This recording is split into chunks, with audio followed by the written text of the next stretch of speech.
Quisiera hablarles en esta hora acerca de la importancia de 1844. 1844, queridos, ocupa un lugar muy importante en el escenario profético. No es casualidad. El cumplimiento de la profecía más larga que la Biblia presenta en Daniel 8:14 sucedió en 1844. Así que cosas muy importantes en el mundo y especialmente en los Estados Unidos rodearon el cumplimiento de esa profecía. Y quisiera en esta hora presentarles algunas cosas interesantes. Por ejemplo, podemos ver que en la década de 1840, en donde encontramos el año de 1844, sucedieron cambios significativos en el escenario político, también en el escenario social y también especialmente en el mundo religioso. Comentemos algunas cosas. Por ejemplo, en el escenario político, ¿qué cosas podemos señalar? Fue en esta década de 1840 que los Estados Unidos, podemos decir, alcanzó el desarrollo global de su territorio. De costa a costa, los Estados Unidos llegaron a conformarse todavía más. Fue durante esa década que algunos estados se incorporaron, por ejemplo, como el estado de California y otros más. Otro asunto importante en el escenario político fue la guerra con México, en la cual durante ese periodo grandes territorios de nuestra nación fueron adheridos al territorio de los Estados Unidos. Otro asunto más en el escenario político es la población. Por ejemplo, miren, de 5,000 que eran más o menos en 1800 a más de 20 millones que llegaron a ser al final de la década de 1840. Así que esto trajo cambios en el escenario político porque había que atender a todas esas personas. Y un asunto más importante también es esa ola de migrantes que llegaron y que conformaron la nación de los Estados Unidos. Esos migrantes que eran 150,000 en 1820 a más de 2,5 millones al final de la década, en 1850. ¿Qué podemos decir en el escenario social, en el ambiente social? Bueno, hubo varios cambios impulsados por el individualismo. Otro asunto importante, por ejemplo, es que durante ese año, 1844, el 15 de octubre, unos días antes del 22 de octubre, nace Friedrich Nietzsche. Y bueno, ¿quién fue él? Pues un gran personaje, un filósofo que tuvo una influencia muy fuerte a partir de 1880, 1860, y especialmente podemos decir que él fue el filósofo que estableció una filosofía, implantó una filosofía en la cual él establecía el principio de que Dios no era capaz de actuar como fuente de código moral o teológico en la sociedad. Aunque él no fue el primero en establecer la frase Dios ha muerto, pues él sí la popularizó. Así que la filosofía de Nietzsche tuvo sus consecuencias no tan solo en la sociedad norteamericana, sino también en el mundo en general. Otro asunto también importante fue que Karl Marx, el arquitecto de la ciencia moderna, el comunismo moderno, el fundador del marxismo, en 1844, en su obra Contribución a la crítica de la filosofía del derecho de Hegel, él implantó o acuñó el eslogan y la frase de que la religión era el opio de los pueblos. Así que una declaración bastante nefasta, tratando de echar sombras sobre el cristianismo. Estos filósofos tuvieron una influencia terrible sobre el cristianismo a partir de esta época. Otro asunto importante en el ambiente social relacionado a 1844 fue que en julio de 1844 Carlos Darwin publicó su primer borrador ensayo acerca del libro que tanto lo popularizó, El origen de las especies, en donde básicamente viene una fuerza para impulsar el evolucionismo en contra del texto bíblico que presenta el cristianismo, la creación como el origen de todas las cosas. Así que estos fueron algunos de las cosas que sucedieron durante ese tiempo.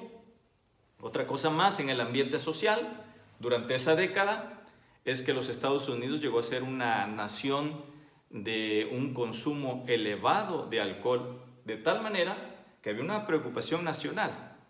Algunos le llamaron durante ese tiempo, durante esa década, a los Estados Unidos la República Alcohólica. Así que imagínense todo lo que estaba sucediendo en el ambiente social. Un deterioro de la sociedad, no tan solo física por el consumo de alcohol, sí, una preocupación muy grande, sino también el deterioro del pensamiento que había dado origen a esta nación cristiana y que empezó a partir de la influencia de estos filósofos a tener una actitud liberal en contra de Dios y del cristianismo. También había un conflicto de clases que no ha terminado, pero que durante ese tiempo pues también se veía por todas partes. Y finalmente también podemos ver durante esa década en el ambiente social cambios, ¿verdad? La gente emigró de la granja a la ciudad, entonces empezó a haber un cambio en la forma de vida en los Estados Unidos. ¿Qué en el ambiente religioso?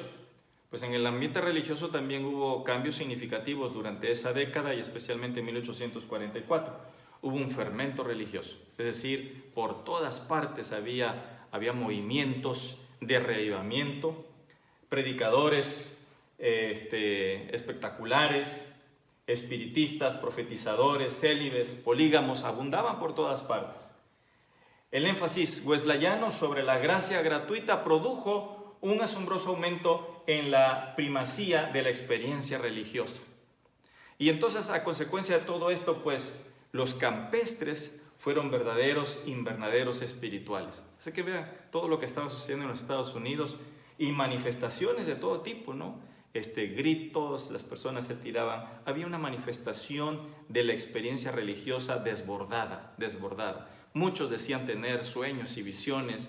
Y esto fue prácticamente lo que podemos ver que sucede en la década de 1840, ¿no?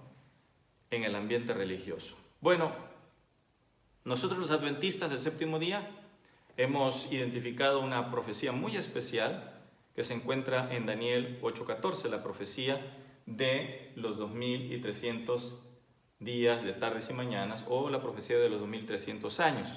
¿Cuál es la importancia entonces de 1844? Bueno, pues esta profecía tuvo su cumplimiento justamente en 1844. Vamos a ver un poco acerca de esto. En primer lugar, Daniel 8:14, que fue el texto base que impulsó a Guillermo Miller para hacer un estudio profundo del significado de lo que él leyó allí. Entonces él leyó lo que decía la Escritura: hasta 2300 tardes y mañanas y el santuario será purificado. Ya dije el día de ayer que Miller, como era el pensamiento de la mayoría de los grupos religiosos en ese tiempo, era que el santuario era la tierra y la purificación se asoció con el fuego, que el fuego purifica, y dijo, pues en ocasión de la venida de Cristo descenderá fuego del cielo. Entonces él identificó, interpretó que este pasaje de Daniel 8:14 se refería a la venida de Cristo. Entonces Miller dijo, si yo pudiera saber cuándo empiezan estas 2300 tardes y mañanas, podré saber cuándo termina y por lo tanto sabré cuándo Jesús vendrá a la tierra. Así lo pensó. De paso quiero decir que no fue Miller el que estableció la fecha del 22 de octubre.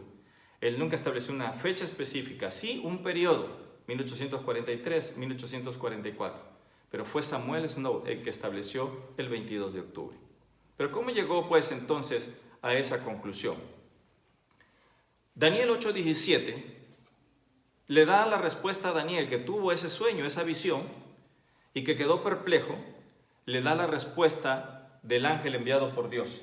Y le dijo, él presenta la escritura aquí, Daniel, y dice, me postré sobre mi rostro, pero él me dijo, entiende, hijo de hombre, porque la visión es para el tiempo del fin. Así que aquí el ángel le dice a Daniel que esta visión de las 2300 tardes y mañanas no era para su tiempo, sino era para el tiempo del fin, es decir, para este tiempo final. Esa es una clave importante que nos empieza a dar respuesta por qué esos 2300 tardes y mañanas no son días literales, sino son días simbólicos. El ángel explica a él que esa visión es para el tiempo del fin, por lo tanto no era para sus días. Otro asunto importante es que en el siguiente capítulo, en el capítulo 9, Daniel recibe una explicación más clara del significado de esa visión. Hay varios pasajes clave. Desde el versículo 23 hasta el versículo 27 es importante señalar algunas cosas. Por ejemplo, dice aquí, entiende pues la orden y entiende la visión. Eso le dice el ángel. Versículo 24, 70 semanas están determinadas sobre tu pueblo, la nación de Israel. Es decir, para que ellos determinen si finalmente pondrán fin al pecado, expiarán la iniquidad, ¿qué pasará? ¿Qué decisión tomarán? 70 semanas. Así que, queridos hermanos, en esta profecía de los 2300 días de tardes y mañanas, o la profecía de los 2300 años, hay dos partes. La primera, que es la profecía de las 70 semanas determinadas para la nación judía, para Israel. Y el resto, pues, que llega hasta nuestros días, como el ángel le dijo, es una visión para el tiempo del fin. Entonces, estas dos están y forman parte de esa profecía mayor de tiempo. Le dice entonces en el versículo 25, sabe pues y entiende que desde la salida de la orden, allí le da la indicación cuándo empieza esta profecía, desde la salida de la orden para restaurar y edificar Jerusalén hasta el Mesías príncipe, habrá 7 semanas y 62 semanas, se volverá a edificar la plaza y el muro en tiempos angustiosos, y por otra semana confirmará el pacto con muchos, a la mitad de la cual hará cesar el sacrificio y la ofrenda. Fíjense bien, aquí se mencionan entonces las 70 semanas. Habrá 7 semanas y 62 semanas. 7 y 62 son 69. Y luego en el versículo 27, y por otra semana más, ahí están las 70 semanas, a la mitad de la cual hará cesar el sacrificio y la ofrenda. Voy a presentarlo de esta manera. Pero antes de presentarlo, ¿por qué el año 457 a.C. ha sido tomado no tan solo por los adventistas, sino otros grupos también, como la fecha de inicio de esta profecía, la profecía más larga de tiempo que encontramos en la Biblia, de Daniel 8:14, 2300 años? ¿Por qué el año 457 a.C.? Vamos a ver. Bueno, hay 3 decretos en la Biblia. La profecía decía, desde la salida de la orden para restaurar y edificar Jerusalén, ahí está el inicio, desde la salida de la orden para restaurar y edificar Jerusalén. Si nosotros vemos en la Biblia, en el libro de Esdras, se presentan 3 decretos. El primer decreto es a cargo del rey Ciro, y lo encontramos en Esdras capítulo 1, versículo 2 al 4. Ese decreto fue emitido en el año 538. El segundo decreto fue por el rey Darío, y lo encontramos en Esdras capítulo 6, 1 al 12. Ese decreto fue dado en el año 520. Pero ¿por qué nosotros no tomamos, y otros grupos como ya mencioné también, no tomamos ni el año 538 ni el año 520 como la fecha de inicio de esta profecía? Porque fueron restauraciones parciales, o eran del templo o eran del muro. Y la declaración dada a Daniel fue desde la salida de la orden para restaurar y edificar Jerusalén, y fue justamente el tercer decreto emitido por Artajerjes, y lo encontramos en Esdras capítulo 4, 11 y 12, y también en el capítulo 7, versículos 12 al 26. Este decreto fue dado en el año 457 a.C. Y este decreto fue justamente el decreto donde realmente Israel, la nación, la ciudad, fue restaurada o empezó a ser restaurada. Así que por eso tomamos el año 457 como el año de inicio para esta profecía. ¿Por qué los 2300 días son años? ¿Por qué no tomar los días como literales? ¿Por qué pensar que esos días realmente son años? Bueno, es necesario que nosotros apliquemos el principio de día por año. ¿Y por qué razón? Resulta que en profecía hay que tomar en cuenta lo siguiente. Por ejemplo, la naturaleza simbólica que rodea el texto. Cuando, por ejemplo, se presentan bestias, cuernos, que representan reinos, pues esto sugiere que las expresiones también de tiempo deben también interpretarse simbólicamente, porque de otra manera no podríamos tomar los reinos, que normalmente tuvieron un cumplimiento de tiempo largo, y eso tomarlo de manera simbólica y tomar de manera literal los días o los años los días que se mencionen. Así que si el contexto indica, las figuras presentadas allí indican que son un simbolismo, entonces también las expresiones de tiempo tienen que considerarse de manera simbólica. Número 2.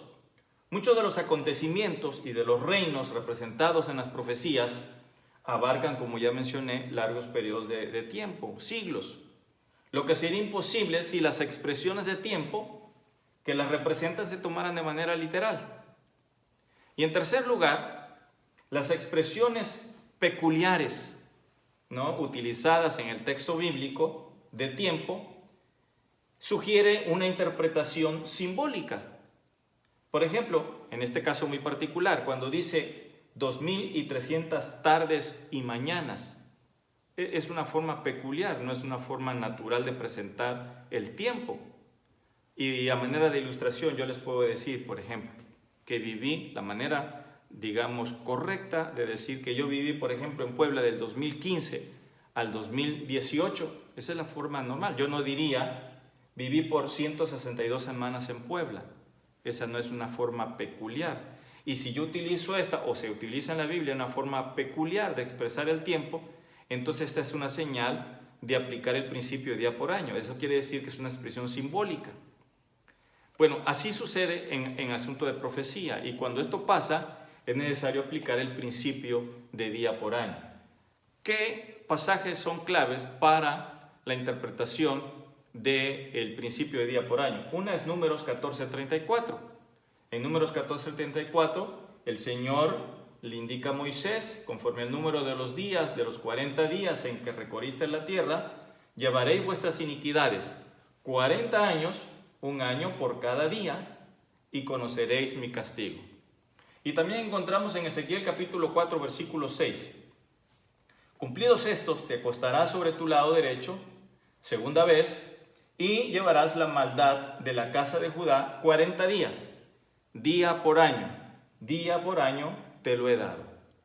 Así que estos pasajes, tanto Números como Ezequiel, son claves en la aplicación del principio día por año.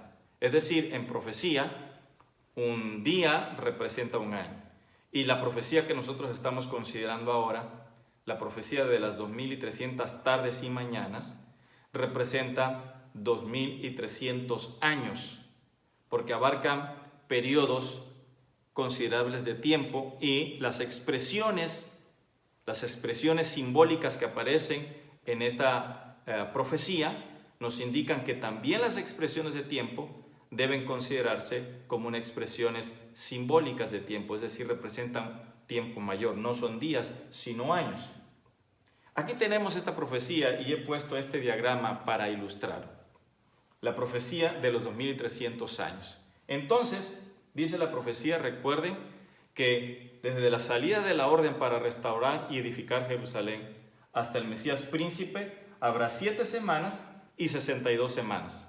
Y luego menciona que por una semana más, a la mitad de la cual hará cesar el sacrificio y la ofrenda, es decir, la muerte de Cristo, que cortó, cesó, clausuró todos los ritos anteriores que se realizaban, sacrificios de corderos, porque el verdadero cordero, el cordero pascual, Cristo Jesús, ahora entregaba su vida por nosotros, en propiciación por nosotros.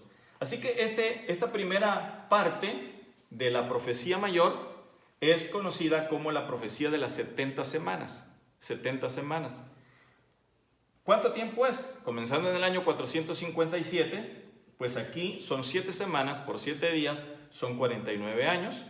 Luego tenemos 434 años y finalmente 7. Y si sumamos entonces, esto da un periodo de tiempo de 490 años. 490 años. Eso es lo que abarca la primera parte de la profecía mayor o la parte que abarca la profecía de las 70 semanas destinadas para la nación judía. 70 semanas.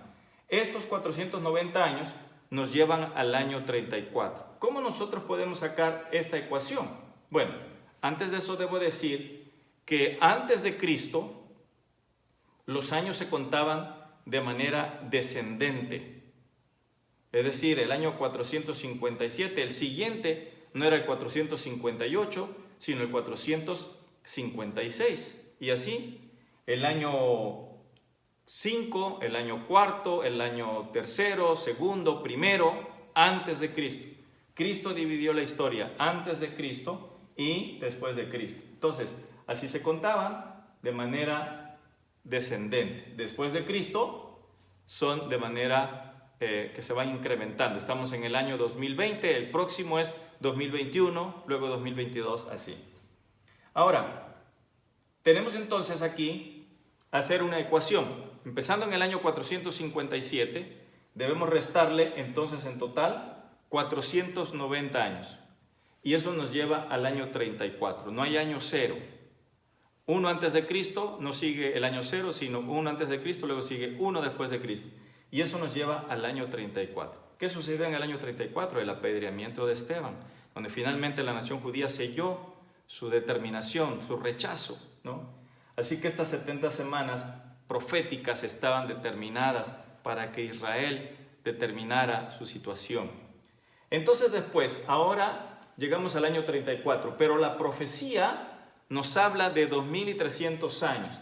De modo que a los 2300 años debemos restarle los 490 y el resultado son 1810 años. Eso quiere decir que del año 34 tenemos entonces que sumar 1810 años y nos lleva entonces al año 1844. ¡Qué profecía tan extraordinaria! No hay otra profecía tan larga de tanto tiempo, con un cumplimiento tan exacto como esta, Daniel 8:14, 1844. Pues el Señor le había dicho a Daniel, mira, hasta 2300 tardes y mañanas y el santuario será purificado. Esto es para el tiempo del fin. Quedó perplejo porque era algo muy especial desde los días de Daniel. Así que vean cómo, hermanos queridos, la profecía tiene un cumplimiento exacto. 1844 no es casualidad.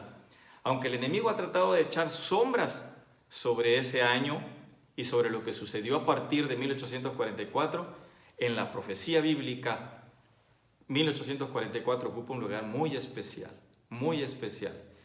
Es la Biblia y la profecía la segura palabra profética. Porque a partir de 1844, Cristo inicia en el santuario celestial el juicio preadvenimiento. Es decir, antes de que Él venga, el Señor está llevando a cabo un juicio para determinar quiénes finalmente estarán con Él por la eternidad. Y entonces, bueno, ahí está la ecuación, llegamos al año 1844. ¿Qué dice Hebreos capítulo 9, versículo 24? Dice, porque no entró Cristo en el santuario hecho de mano, figura del verdadero, sino en el cielo mismo para presentarse ahora por nosotros ante Dios. Muchas personas, muchos cristianos saben que Cristo murió, resucitó y ya, hasta allí. Pero poco se habla de lo que Cristo está haciendo en el santuario celestial. La doctrina del santuario es particular, peculiar de los adventistas del séptimo día. Nosotros hemos encontrado en las Sagradas Escrituras, Dios nos ha concedido ese privilegio de poder interpretar, de poder entender la obra sumo sacerdotal de Cristo en el santuario celestial. Y es importante que nosotros compartamos esta verdad con los demás. Para presentarse ahora por nosotros ante Dios. Jesús está intercediendo en el santuario celestial. Él como sumo sacerdote ofreciendo su sangre, lo que hacían los sacerdotes en el Antiguo Testamento, en el terrenal. Pero recuerden que esta profecía de Daniel 8:14 es una profecía del santuario, porque ese cuerno pequeño ese poder representado por el cuerno pequeño que levantó su mano contra el santuario celestial y contra el sumo sacerdote del santuario celestial, ha tratado de echar por tierra esta verdad. Y entonces ha plagiado la obra de nuestro gran sumo sacerdote que perdona nuestros pecados y la ha trasladado a un falso santuario terrenal y a un falso sistema sumo sacerdotal de perdón de pecados. Eso es muy importante. Por eso Daniel, capítulo 8, versículos 1 en adelante, dice que levantó su mano contra el príncipe del cielo. Y por eso esta verdad tiene que ser dada a conocer. Hay un Salvador, hay un Redentor, hay un intercesor ahora en el cielo, no en la tierra. Ese es Cristo Jesús que está intercediendo por nosotros. Hebreos 8:12 dice lo siguiente: porque seré propicio a sus injusticias, dice Jesús, y nunca más me acordaré de sus pecados y de sus iniquidades. Satanás orilla a todos nosotros, a todos los seres humanos a pecar. Y ya que lo hemos hecho, entonces nos sume en una desesperación, en una tristeza, en una amargura, con el pensamiento: tú que has hecho esto, no tienes derecho a acercarte a Dios. ¿Cómo tú has hecho esto? No seas hipócrita, no leas la Biblia. Estás contaminado, eres falso, no vas a la iglesia, ¿para qué lo haces? No tienes perdón de Dios, no tienes vergüenza. Esos son los pensamientos que Satanás pone en cada persona, en cada uno de nosotros cuando pecamos. Y nos trata de sumir en la desesperación, en el abatimiento. Contrario a eso, Jesús dice, ahora en el santuario celestial, que es propicio a nuestras injusticias y nunca más se acuerda de nuestros pecados y de nuestras iniquidades si nosotros nos acercamos a Él. Por eso dice aquí este último pasaje, Hebreos 4:16, acerquémonos pues confiadamente al trono de la gracia para alcanzar misericordia y hallar gracia para el oportuno socorro.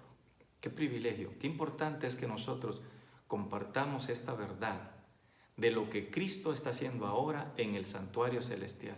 1844 comenzó el juicio preadvenimiento, es decir, contrario a los juicios terrenales de ese falso sistema que decretó herejes a los hijos de Dios, que los llevó a la cárcel, que los martirizó, que acabó con ellos, que hizo correr la sangre y que lo seguirá haciendo. Contrario a esos juicios del santuario terrenal, plagiado, comandado por un falso sistema, en el santuario celestial, Cristo está intercediendo, está haciendo una obra de investigación.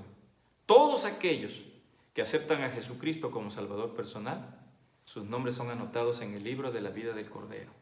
Y durante este tiempo, empezando en 1844, el Señor está determinando y está vindicando a aquellos que fueron acusados y que lo estamos siendo.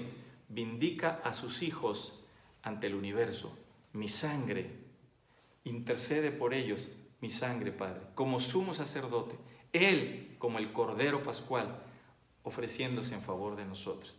Y entonces, cuando se cumpla este periodo, cuando termine esta etapa de la obra sumo sacerdotal de Cristo en el santuario celestial, se quitará sus ropas de sumo sacerdote y vendrá como juez para juzgar al mundo, para la determinación final. Vendrá como Rey de Reyes y Señor de Señores. Y entonces cuando Él aparezca, dice la Escritura, nosotros le veremos, leerá los nombres y entonces, como dijo el apóstol, a la final trompeta, y entonces seremos incorporados para vivir con Él por la eternidad. Miren esta cita bonita. Estamos viviendo en medio de las escenas finales de la historia de esta tierra. Las profecías se están cumpliendo rápidamente. Están transcurriendo velozmente las horas del tiempo de gracia. Nadie diga en su corazón o por sus obras, mi Señor se tarda en venir. Resuene el mensaje del pronto regreso de Cristo en fervientes palabras de advertencia. Persuadamos a hombres y mujeres por doquiera a arrepentirse. Despertémoslos para que se preparen inmediatamente. Esa es la función. Dios ha levantado a la Iglesia Adventista del Séptimo Día porque tenemos un mensaje especial. Nos ha dado el privilegio de darle al mundo el último llamado, la última amonestación, invitándolos para que se preparen, para que se aseguren que su nombre esté anotado en el libro de la vida. De tal manera que cuando Cristo venga, tengamos el privilegio de escuchar nuestros nombres e incorporarnos para la eternidad. 1844 es un año muy especial en la profecía bíblica. Y un día como hoy, 23 de octubre de ese año, cuando amanecieron con el chasco de que Cristo no había venido, siguieron estudiando. Y entonces pudieron entender que lo que realmente había sucedido con esta profecía no era que Cristo iba a venir. La profecía era correcta, el tiempo también, el cálculo exacto, una profecía maravillosa, pero era el inicio de la purificación, no del santuario terrenal, sino del santuario celestial. Cristo ofreciendo su sangre para limpiar todos los señalamientos de los hijos de Dios, en contra de los hijos de Dios, y vindicarlos. El juicio preadvenimiento comenzó en 1844. Pronto ha de terminar y Cristo ha de venir. Dios quiera que todos podamos estar listos para recibir a nuestro amado Salvador en gloria y majestad. Bendiciones para cada uno.